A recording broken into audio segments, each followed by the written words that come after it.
ನಮಸ್ಕಾರ ಸ್ನೇಹಿತರೆ, welcome to my YouTube ಚಾನಲ್ಗೆ ಸ್ವಾಗತ ಸುಸ್ವಾಗತ.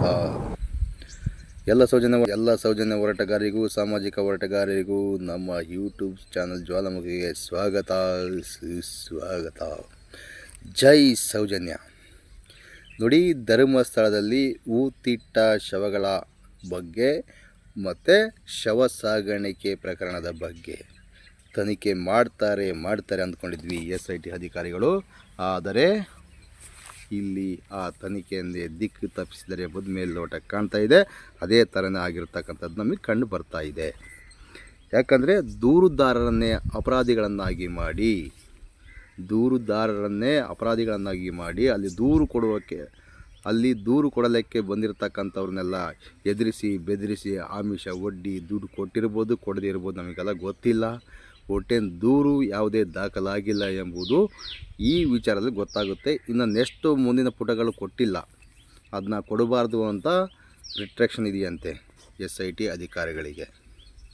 SIT ಅಧಿಕಾರಿಗಳು ತನಿಖೆ ವರದಿಯನ್ನು ಯಾವುದೇ ಕಾರಣಕ್ಕೂ ಯಾರಿಗೆ ಕೊಡಬಾರದು, ಗೌಪ್ಯತೆಯಿಂದ ಇಟ್ಕೊಂಡಿರಬೇಕು ಅಂತೇಳಿ ಕೋರ್ಟಿಗೆ ಮನವರಿಕೆ ಮಾಡಿಕೊಟ್ಟಿದೆಯಂತೆ.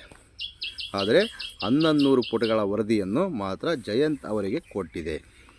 ಆ ವರದಿಯ ಪ್ರಕಾರ ಇಲ್ಲಿ ಏನಾಗಿದೆ ಅಂದರೆ, ದೂರು ಕೊಡಲಿಕ್ಕೆ ಯಾರು ಹೋಗಿದ್ದಾರೋ ಅಥವಾ ಯಕ್ಷಿದಾರರು, ಹೋರಾಟಗಾರರು ಇವರನ್ನೇ ಅಪರಾಧಿಗಳನ್ನಾಗಿ ಮಾಡಿ, ಇವರ ಮೇಲೇ ಷಡ್ಯಂತ್ರ ಮಾಡಿ, ಇವರೇ ನೋಡಿ, ಅದು ಒಂದು ದಾಖಲಾತಿ ಜಯಂತ್ ಅವ್ರು ಓದ್ತಾರೆ, ದಯವಿಟ್ಟು ಅದನ್ನ ಕೇಳಿಸ್ಕೊಳ್ಳಿ.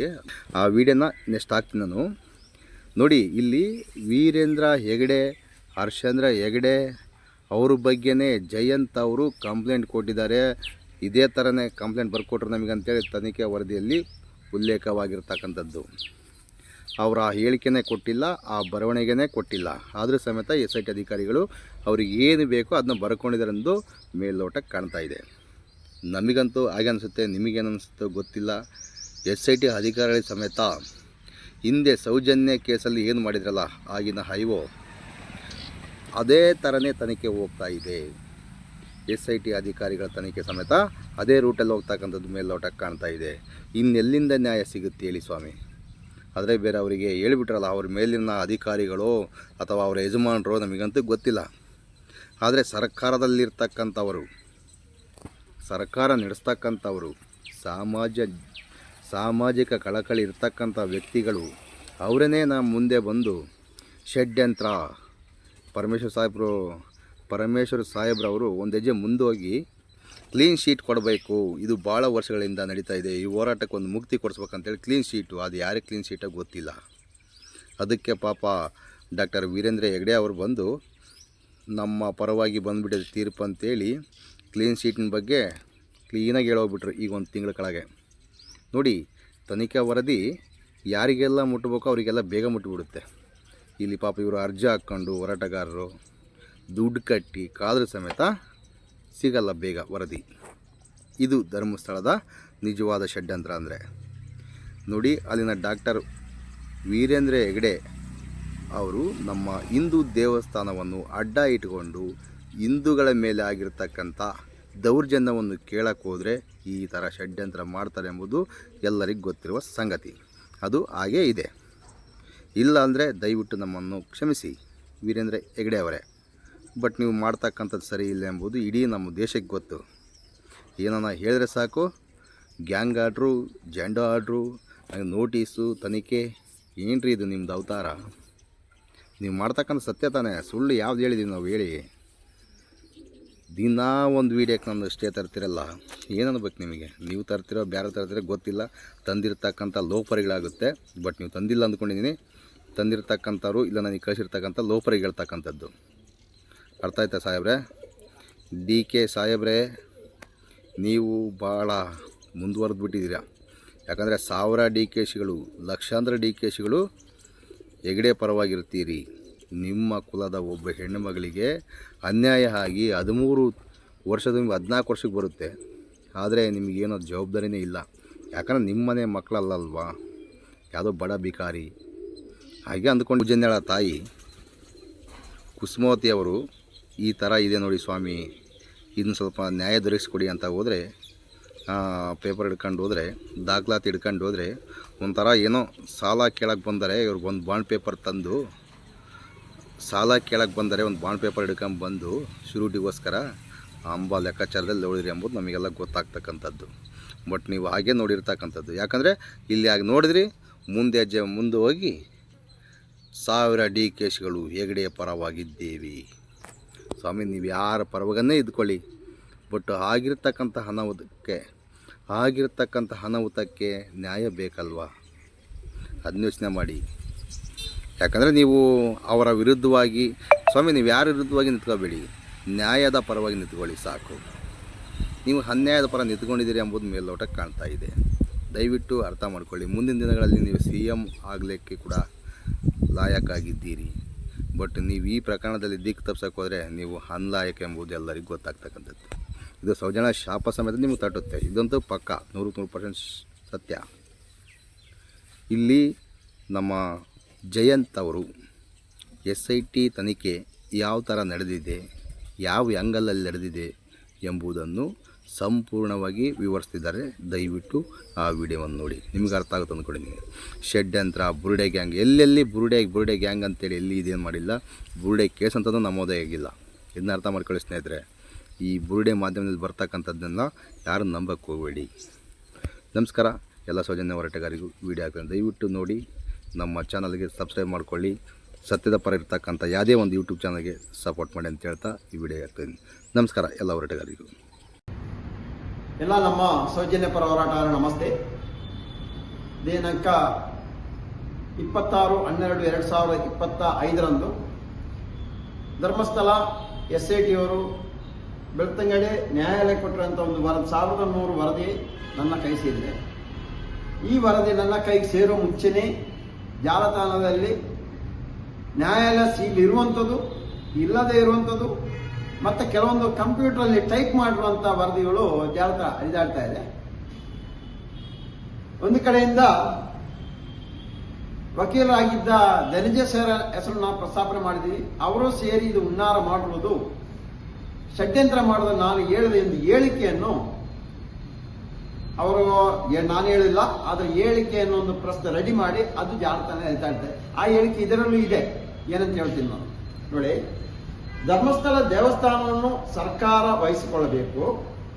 ವೀರೇಂದ್ರ ಹೆಗಡೆ ಮತ್ತು ಹರ್ಷೇಂದ್ರ ಹೆಗಡೆ ಅವರನ್ನು ಸುಳ್ಳು ಪ್ರಕರಣದಲ್ಲಿ ಸಿಕ್ಕಿಸಬೇಕು ಎಂದು ಮಾಹಿತಿ ಹಕ್ಕುಗಳ ಅಧಿನಿಯಮದ ಅಡಿಯಲ್ಲಿ ಧರ್ಮಸ್ಥಳದ ಸುತ್ತಮುತ್ತಲ ಅಸಹಜ ಸಾವು ಪ್ರಕರಣ ಮಾಹಿತಿಯನ್ನು ತೆಗೆದುಕೊಂಡು ಆ ಅಸಹಜ ಸಾವುಗಳಿಗೆ ವೀರೇಂದ್ರ ಹೆಗಡೆ ಮತ್ತು ಹರ್ಷೇಂದ್ರ ಹೆಗಡೆಯವರೇ ಕಾರಣ ಎಂದು ಬಿಂಬಿಸಿ ಅವರ ಹೆಸರಿಗೆ ಅಪಖ್ಯಾತಿಯನ್ನು ಉಂಟು ಮಾಡುವ ಉದ್ದೇಶದಿಂದ ನಾನು, ಮಹೇಶ್ ಶೆಟ್ಟಿ ತಿಮರೋಡಿ, ಗಿರೀಶ್ ಮಠನವರು, ಸಮೀರ್ MD, ಅಜಯ್ ಅಂಚನ್, ಸಂಚಾರಿ studio Santosh, United media Abhishek, ಚಿನ್ನ, KV ಧನಂಜಯ ಮತ್ತು ಅವರ ವಕೀಲರು ಸಮಾನ ಉದ್ದೇಶದಿಂದ ಒಳಸಂಚನ್ನು ಮಾಡಿ ಸುಳ್ಳು ಎಂದು ತಿಳಿದಿರುವ ಮತ್ತು ನಾವು ನಂಬಿರುವ ವಿಷಯವನ್ನು ಸತ್ಯ ಎಂದು ಪೊಲೀಸ್ ಅಧಿಕಾರಿಗಳಿಗೆ ನ್ಯಾಯಾಲಯಕ್ಕೆ ತಿಳಿಸಿ ಈ ಕೃತ್ಯವನ್ನು ಎಸಗಿರುತ್ತೇವೆ. ಇದು ನನ್ನ ಸ್ಟೇಟ್ಮೆಂಟ್ ಅಂತ ಹೇಳ್ತಾ ಇದ್ದಾರೆ.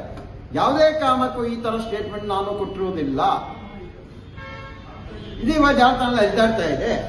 ಅದೇ ರೀತಿಯಲ್ಲಿ ಇನ್ನೂ ಕೊಡ್ತೇವೆ ನಿಮಗೆ. ಸ್ಟಾರ್ಟಿಂಗ್ ಅಲ್ಲಿ ಇನ್ನೊಂದು ಇದರಲ್ಲಿ ಬರೆದಿದೆ. ಇದರಲ್ಲಿ 4-5 ಅಂಶಗಳನ್ನು ಎಷ್ಟು ಇವರು ಪ್ರಸ್ತಾಪನೆ ಮಾಡಿದ್ದಾರೆ. ಇದಕ್ಕೇನೆ ನಾನು SIT ಕೆಲವೊಂದು ಅಧಿಕಾರಿಯ ಮೇಲೆ ರಾಜ್ಯಪಾಲರಿಗೆ ದೂರು ನೀಡಿದೀವಿ. ಅದು ತನಿಖೆ ಆಗ್ಬೇಕಷ್ಟೇ. ಇನ್ನು ನೋಡೋಣ ಇದರಲ್ಲಿ ಯಾವ ತರ ಅಂತ ಹೇಳಿದ್ರೆ, ಚಿನ್ನಯ್ಯನನ್ನು ನಾನು ಕರೆಸಿ ನನ್ನ ಮನೆಯಲ್ಲಿ ಯಾವ ರೀತಿಯಲ್ಲಿ ಚಿನ್ನಯ್ಯನಿಗೆ ಹೇಳ್ಕೊಟ್ರು ಅಂತ ಹೇಳಿದರೆ, ನನ್ನ ಮನೆಗೆ ನಾನು ತೆಗೆದುಕೊಂಡ ಒಂದು ಹೊಸ ಸ್ಯಾಮ್ಸಂಗ್ ಮೊಬೈಲ್ನಲ್ಲಿ ನಮ್ಮ ಮನೆ ಹಾಲ್ನಲ್ಲೇ ಚಿನ್ನನ ವಿಡಿಯೋ ಮಾಡಿರುತ್ತೇನೆ. ಮನೆಯ ಲೈಟ್ಗಳನ್ನು ಆಫ್ ಮಾಡಿ ವಿಡಿಯೋ ಮಾಡುವ ಉದ್ದೇಶದಿಂದಲೇ ನಾನು ಮನೆಯಲ್ಲಿ ಇಟ್ಟುಕೊಂಡಿದ್ದ ಫೋಕಸ್ ಲೈಟ್ಗಳನ್ನು ಹಾಕಿಕೊಂಡು ವಿಡಿಯೋ ಮಾಡಿರುತ್ತೇನೆ. ಆ ವಿಡಿಯೋದಲ್ಲಿ ಸೌಜನ್ಯ ಕೊಲೆ ವೀರೇಂದ್ರ ಹೆಗ್ಡೆ, ಹರ್ಷೇಂದ್ರ ಹೆಗ್ಡೆಯವರ ಯಾವರು ರೇಪ್ ಮಾಡಿ ಕೊಲೆ ಮಾಡಿಸಿರುತ್ತಾರೆ. ಧರ್ಮಸ್ಥಳದಲ್ಲಿ ಹಲವು ಜನಗಳನ್ನು ಊತಾಕಿರುತ್ತೇನೆ ಎಂದು ಚಿನ್ನನ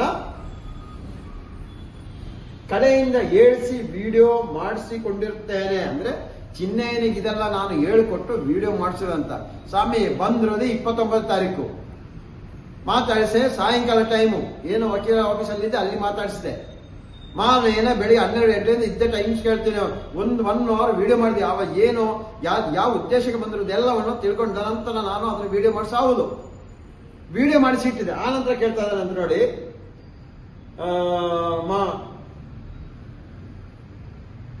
ಮಾಡಿರ್ತಾನೆ. ಆ ಸಮಯ ಚಿನ್ನ ಈ ವಿಡಿಯೋ ಏಕೆ ಬೇಕು ಎಂದು ಕೇಳಿದಾಗ, ಮುಂದೆ ನಮಗೆ ಮತ್ತು ನಿನಗೆ ಅಪಾಯ ಬಂದಾಗ ಉಪಯೋಗವಾಗುತ್ತೆ ಎಂದು ಹೇಳಿದ ಅಂತ. ಎಷ್ಟು ಯಾವ ರೀತಿಯಲ್ಲಿ ತಲೆ ಓಡಿಸ್ತಾ ಇದ್ದೀರಾ? ನಾನು ಹಿಂದೆ ಹೇಳಿದ್ರೆ ಇವತ್ತು ಹೇಳ್ತಾ ಇದ್ದೀನಿ, ಯಾವುದೇ ಒಂದು ಷಡ್ಯಂತ್ರ ಮಾಡ್ಲಿಕ್ಕೆ ಬಂದವನಲ್ಲ ನಾನು. ಯಾವುದೇ ದೇವಸ್ಥಾನಕ್ಕೆ ತೇಜೋಧ ಮಾಡ್ಲಿಕ್ಕೆ ಬಂದವನು ಅಲ್ಲ ನಾನು ಬಂದಿರೋದು ಅಲ್ಲಿ ಅಸಹಜ ಸಾವು ಆಗಿರೋದು ಹೌದು.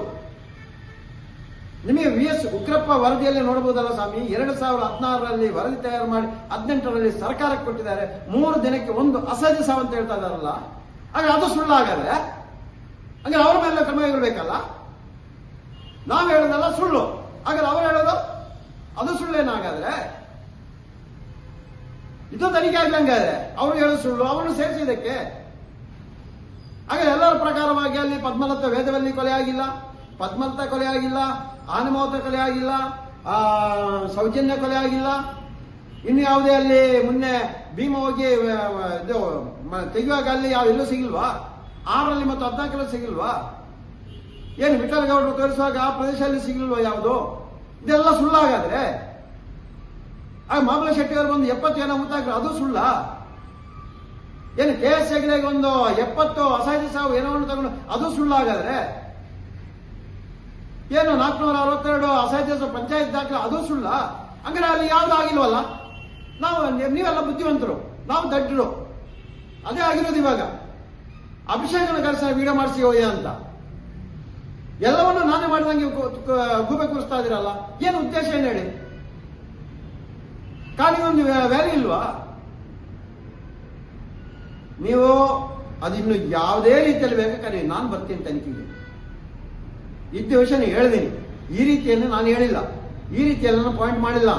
ಅಲ್ಲಿ ವಿಡಿಯೋ ಇದೆ, ಅದು ಬೇಕಾದ್ರೆ ತನಿಖೆ ನಡೆಸಿ. ಕಾನೂನು ಚೌಕಟ್ಟಲ್ಲಿ ಹೋರಾಟ ಮಾಡ್ತಲೇ ಇರ್ತೀವಿ. ಇವಾಗ ನಿಮ್ಮ ಎಲ್ಲರ ಉದ್ದೇಶ ಇವಾಗ ಜಯಂತಿ ಟಾರ್ಗೆಟ್ ಮಾಡಿ, ಜಯಂತಿ RTIಯಲ್ಲಿ ಮಾಹಿತಿ ಎಲ್ಲ ತೆಗಿತಾವೆ, ಜಯಂತಿ ಇಷ್ಟೆಲ್ಲ ಮಾಡ್ರೆ ಅವನು ಮುಗಿಸ್ಬಿಡ್ಬೇಕಂತ. ನನಗೇನಾದ್ರೂ ನನ್ನ ಫ್ಯಾಮಿಲಿಗೆ ಏನೋ HME ಆದ್ರೆ ಇದು ಯಾರು ಈ ವರದಿ ತಯಾರು ಮಾಡಿದ್ರೆ ಅವರೇ ನೇರ ಹೊಣೆಗಾರರು. ಅದನ್ನ ಈ ಮೂಲಕ ನಾನು ಸರ್ಕಾರ ಕೇಳ್ತಾ ಇದ್ದೀನಿ. ನೇರ ಹೊಣೆಗಾರರು ಯಾರು? ಈ ವರದಿಯನ್ನು ಯಾರು ತಯಾರು ಮಾಡಿರೋದು ಅವರೇ. ಯಾರು ಟೈಪ್ ಮಾಡಿರೋದು, ಯಾರು ಹೇಳ್ಕೊಟ್ಟಿರೋದು, ಯಾರು ತಯಾರು ಮಾಡಿ ನನ್ನ ತೇಜೋವಧೆ ಮಾಡಲಿಕ್ಕೆ, ನನ್ನನ್ನು ಮುಗಿಸಲಿಕ್ಕೆ ಯಾರು ಹುನ್ನಾರ ಮಾಡ್ತಾರೆ ಅವರೇ ನೇರ ಹೊಣೆಗಾರರು ಅಂತ ಈ ಮೂಲಕ ನಾವು ಹೇಳಿಸ್ತಾ ಇದ್ದೀನಿ.